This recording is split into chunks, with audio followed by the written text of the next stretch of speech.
La ville de Bruxelles vient tout juste d'adopter une nouvelle motion appelée Safe in the City. Le but, améliorer le bien-être dans l'espace public ressenti par les femmes, mais également renforcer la sécurité pour les femmes et donc pour tous. On en parle tout de suite dans le tram.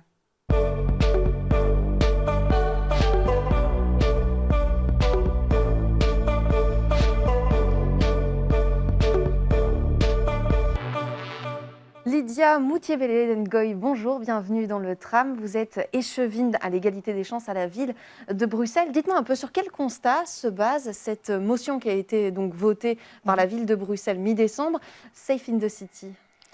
En fait, cette motion a pour point de départ le plan égalité homme-femme qui a été adopté pour la première fois à la ville de Bruxelles en 2014 et qui fait l'objet d'une évaluation biannuelle. Et ce plan égalité homme-femme a plusieurs axes, dont l'un des axes majeurs est la lutte contre les violences sexuelles faites aux femmes, la lutte contre le harcèlement dont les femmes font l'objet, et également travailler sur l'égalité homme-femme de manière générale. Et donc cette motion voulait vraiment enfoncer le clou des problèmes d'insécurité dont les femmes font l'objet dans l'espace public. Oui, voilà, en particulier dans l'espace public. Et cette motion, elle précise que l'utilisateur lambda de l'espace public est encore trop souvent pensé comme un homme de 30 à 40 ans au pouvoir d'achat au-dessus de la moyenne. Je cite. Est-ce que cet aménagement urbain public, il semble répondre à une normativité masculine? Encore une fois, ce sont les mots employés par la motion. Pour quelles raisons est-ce qu'on a aménagé cet espace public de cette manière-là? Parce qu'en fait, historiquement, la plupart des urbanistes étaient des hommes. Donc, quand ils concevaient d'aménager l'espace urbain, c'était avec leur point de vue à eux. Et aujourd'hui, ce qui se passe avec tout ce qui est violence, harcèlement, vous savez que la plupart des femmes ont déjà fait l'objet d'insultes ou bien de comportements violents dans l'espace public. Et donc, on s'est rendu compte que les femmes avaient du mal à s'approprier de l'espace public. Je vais vous donner un exemple, par exemple. Toutes les femmes ne sont pas appelées à être mères, mais il y en a beaucoup qui sont également appelées à être mères. Il y a des bancs sur l'espace public. Est-ce que vous pouvez allaiter votre enfant en toute sécurité? Ce n'est pas prévu pour ça. Oui, c'est vrai que la question de l'allaitement, tout comme la question de l'accès aux toilettes publiques, par exemple, eh bien, voilà. ce sont des points qui posent question. Comment est-ce qu'on peut justement régler ça? Comment est-ce que cette motion, Safe in the City, qui a été votée, pourra apporter des solutions face à ça? L'une des solutions, d'ailleurs, comme je vous parlais des bancs d'allaitement, c'est de prévoir dans certains parcs de la ville de Bruxelles des bancs d'allaitement pour que les mamans qui ont envie de se promener, surtout en cette période de confinement, avec leur petit bébé, puissent allaiter leur bébé en toute sécurité, sans se sentir épiées ou sans avoir ce sentiment d'insécurité. Ça, c'est un des points sur lesquels on veut travailler. On parlait des toilettes publiques. C'est vraiment quelque chose sur lequel on est en train de se pencher sérieusement. Il y a déjà des toilettes publiques, mais elles ne sont pas adaptées pour que les femmes s'y sentent en sécurité ou bien pour qu'elles soient accessibles aux femmes. Et ça, c'est un problème parce que voilà, une femme qui se promène a besoin également de fréquenter ces lieux. Exactement. Et là, c'est...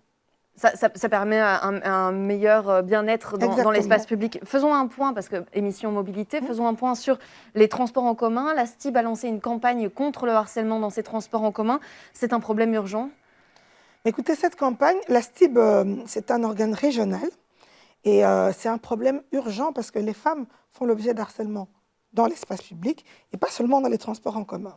Et qu'est-ce que la ville a fait? Je pense que c'est une campagne qui a eu lieu en 2017.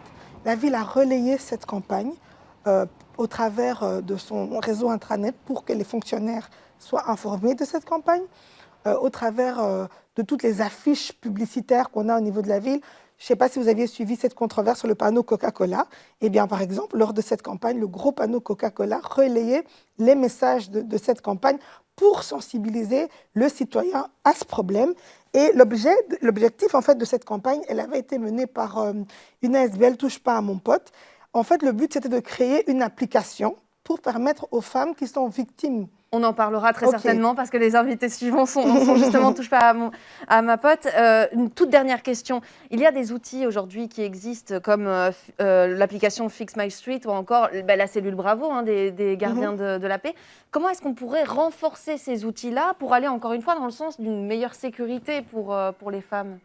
Fix My Street, c'est une application au niveau de la région où vous pouvez signaler par exemple que mon trottoir est mal fait, au niveau de cette route, il y a tel problème.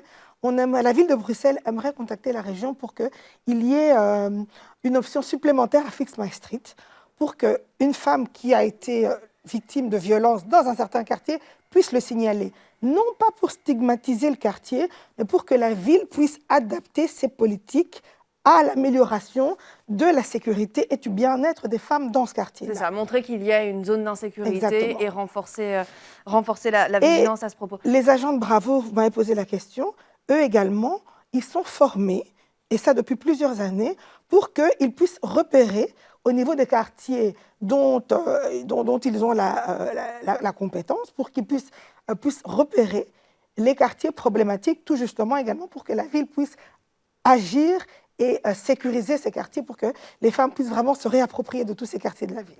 Merci beaucoup pour ces précisions. On a compris, la ville de Bruxelles augmente sa vigilance concernant la sécurité et le bien-être des femmes dans l'espace public. On est d'ailleurs allé vous poser la question en rue. Qu'est-ce que vous en pensez, vous? Quel est le sentiment que vous avez quand vous marchez dans les rues de Bruxelles?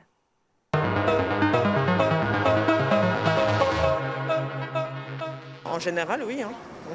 Oui, il y a quand même la sécurité. Ça dépend, parce que ça m'est jamais arrivé une fois.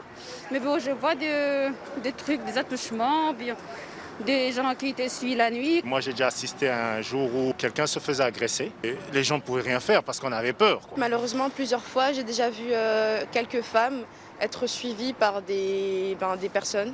Qu'est-ce que vous pensez qui pourrait être fait? Bien sûr, pour la sécurité, on va dire qu'on ne pourrait pas mettre un agent de police dans chaque train. Et bon, il faut développer les caméras comme dans d'autres pays. Béaire Colligny, bienvenue. Vous êtes la fondatrice de la SBL Touche pas à ma pote qui lutte contre le harcèlement de rue et le sexisme au quotidien. Et c'est très très lié à la mobilité. Vous allez nous le raconter parce qu'on en a parlé tout à l'heure. Le harcèlement dans les transports en commun, c'est encore un problème qu'il faut régler aujourd'hui. Touche pas à ma pote, ça a commencé dans le tram, puisque en 2012, vers novembre 2012, voilà, la STIB a offert à l'SBL l'usage d'un tram qu'on a pu habiller avec notre campagne dont le slogan était « C'est pas en nous traitant de te pute que tu vas pécho ». Photographie de Charlotte Abramov, photographe bruxelloise qui fait son chemin à Paris. Qui milite également. Voilà, et c'est comme ça, ce tram a tourné entre Drogenbos et Scarbeck pendant 9 mois. Il y avait une urgence à sensibiliser le public sur ces questions-là, à ce moment-là? Il y a eu une libération de la parole qui a été un peu critiquée d'ailleurs, qui était un peu polémique, c'était suite au film de Sophie Petters. Mais soudain, les femmes se sont mises à dire « bah oui, moi aussi ça m'est arrivé quand je prends le tram, quand je marche dans la rue, etc. » Et quand on voit le chemin parcouru, on voit qu'aujourd'hui, regardez la ville de Bruxelles qui vote cette motion, etc. Cette question de la sécurité en ville, c'est formidable que vous en parliez parce que c'est devenu un phénomène, une question de société. Voilà. Alors justement, il y a une étude européenne Sexisme bientôt fini, que vous pouvez retrouver sur Internet, qui montre que 75% des femmes interrogées, âgées de 13 à 77 ans, déclarent avoir subi au moins une forme de violence. Mais on remarque par contre qu'en termes de plaintes, elles sont très faibles en fait, ces plaintes. Vous proposez une solution qui va bientôt être lancée en fait. Alors, elles sont très faibles. D'une part parce que les femmes ne savent pas nécessairement qu'il est interdit par la loi d'insulter les gens en rue, et notamment les femmes, bien entendu. Ensuite, parce que quand elles se rendent au commissariat, elles ne sont pas toujours bien reçues. Et enfin, parce que les policiers eux-mêmes ne connaissent pas la loi, ne connaissent pas les engagements de la Belgique, ou ne savent pas comment identifier le délit ou notifier le délit. Et donc la zone nord de police de Bruxelles, le chef de corps Frédéric Dauphin nous a demandé de plancher sur une formation pour 300 policiers et policières de sa zone. Et la formation est prête, le syllabus est prêt. Ça a été reporté Covid, pour cause de forcément, Covid, oui. mais elle est programmée pour le mois de septembre prochain.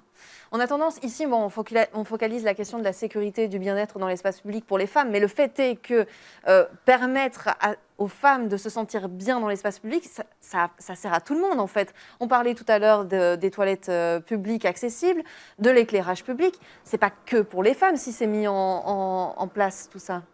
Moi, je pense que mieux on s'occupe des femmes, mieux se porte la société. Et on peut aussi considérer des problématiques LGBTQIR+, qui, quelque part, les gens qui représentent ces communautés, qui appartiennent à ces communautés, se plaignent des mêmes problèmes. Alors, est-ce qu'on défend les femmes? Est-ce qu'on défend la société entière? Je pense que c'est bien d'inclure le tout. Ouais. Il y a un travail qui a été lancé pour féminiser l'espace public. Bon, là, en ce moment, on parle très fort du nom du tunnel Léopold II qu'on va modifier, mais bon, c'est le cas aussi dans les rues, les écoles, les parcs, les fresques, etc., qui se multiplient en ce moment. C'est symbolique, mais c'est important, malgré tout, de féminiser l'espace public. Qu'est-ce que ça peut apporter? Mais c'est important que chaque membre de la société se retrouve dans l'expression de l'autorité de l'État, de la commune, de la province.